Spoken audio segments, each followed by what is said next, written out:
एक मुद्गल नाम के ऋषि थे, वो सील उंच वृत्ति से जीते थे।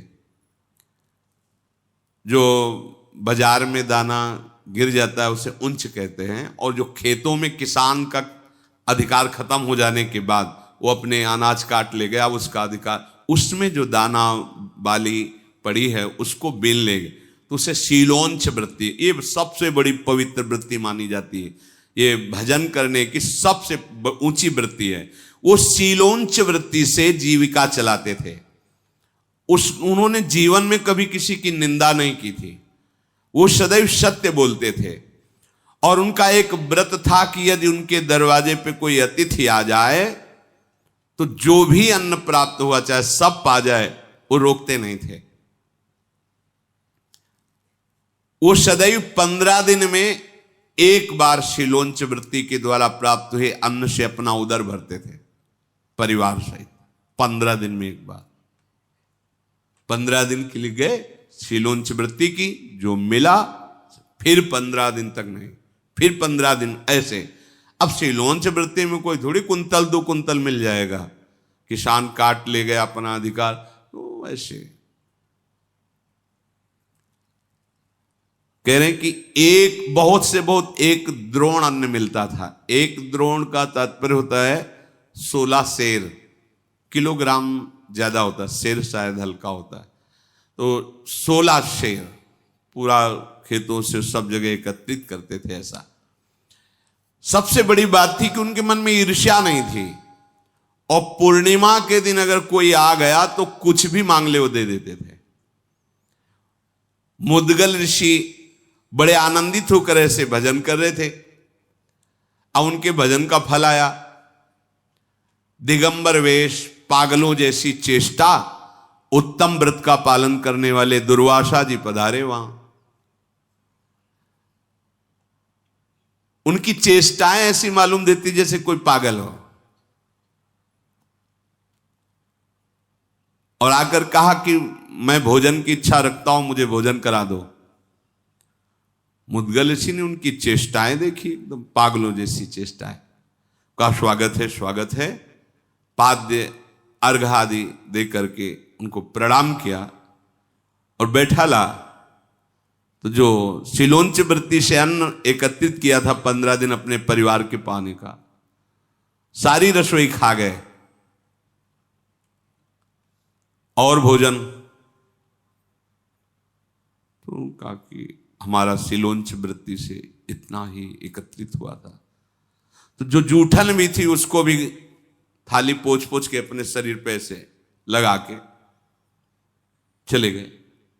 अब 15 दिन बाद ही शीलोंच वृत्ति करनी। पूरा परिवार 15 दिन भूखा रहा, निराहार रह करके 15 दिन बाद फिर अन्न के दाने बाजार और खेत में बिनने गए। जो कुछ मिला उसे तैयार करके रखा, और जो दिन पाने का था फिर आ गए दुर्वासा जी। भूख लगी, सब फिर पा गए। 6 बार ठीक पाने के समय आ जाते और सब पा जाते। 3 महीना, मतलब 3 महीना उन्होंने 90 दिन कुछ नहीं, दाना नहीं, क्योंकि उनका नियम था 3 महीना। पर उनके मन में कोई विकार नहीं आया। दुर्वासा जी बड़ी सूक्ष्मता से देखते कि भौं तो नहीं चढ़ी है, कुछ थोड़ा सा, ये धर्म है। अतिथि भूखा ना जाने पावे, गृहस्थ का सबसे बड़ा धर्म। एक रोटी दे दो, एक टुकड़ा दे दो, पर वापस मत करो, ऐसे दे दो। हाँ, आपके पास नहीं है तो आप बोलो कि अगर समय है तो आप रुक जाइए, नहीं तो तत्काल तो नहीं है, हम आपके लिए एक रोटी बना देते हैं। पता नहीं किस रूप में भगवान तुम्हारे दरवाजे आए। ऐसा थोड़ी कि सामने, अब देखो पागल रूप में आए ना, महर्षि दुर्वासा है, पागलों जैसी चेष्टाएं आए हैं भगवान। नारायण किस रूप में आ जाए कुछ पता नहीं। तो गृहस्थी में, और महाराज जी कह रहे थे कि अगर साधु कुटिया बनाता है तो उसके ऊपर भी लागू हो जाएगा। अगर उसकी कुटिया में कुछ संग्रह है, कोई आता है तो उसको देना चाहिए, अगर नहीं देता है तो अपराध लगेगा। व्यवस्था है। तभी कहा बाहर निकलो प्रसाद पवाने के समय, देखो कोई भूखा, कोई ऐसा है तो नहीं है, अगर है तो उसको प्रणाम करो। आप प्रसाद पाएंगे? हाँ पाएंगे, वहीं दे दो। ठीक है, आप ऐसे नहीं तो वही दे दो, पर ये कर्तव्य करना चाहिए, बाहर निकलकर एक बार चारों तरफ देखना चाहिए। अगर कोई कुत्ता आदि भी है तो 2-4 रोटी लाए, टुकड़े डाल दे, कोई भूखा कोई ऐसा, आप प्रसाद पाएंगे? हाँ पाएंगे, 2 रोटी दे दो। हमने ये कहते जितना दे दो। दुर्वासा जी ने देखा कि पूरा परिवार भूख से पीड़ित है, पर मुद्गल ऋषि के हृदय में कोई क्षोभ नहीं। बड़े प्रसन्न हुए और कहा कि तुम्हें ऐसे उत्तम लोगों की प्राप्ति होगी जो बड़े बड़े तपस्वियों को भी नहीं होती। तुम्हारे साथ मैंने बड़ा विरुद्ध आचरण किया, पर तुम्हें गुस्सा नहीं आई। मैं यही देख रहा था तुम कितना सह सकते हो। आहार प्रभवा प्राणा मनो दुर्निग्रहम चलम।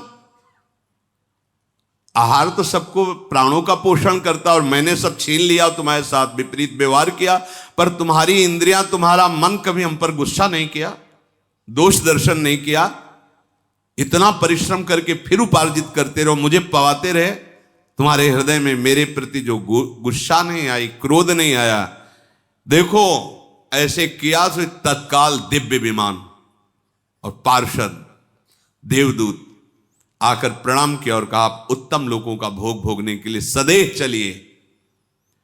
महर्षि, ये विमान जो आया है बड़े बड़े तपस्वियों के लिए भी दुर्लभ है, आप इस पर बैठिए और चलिए।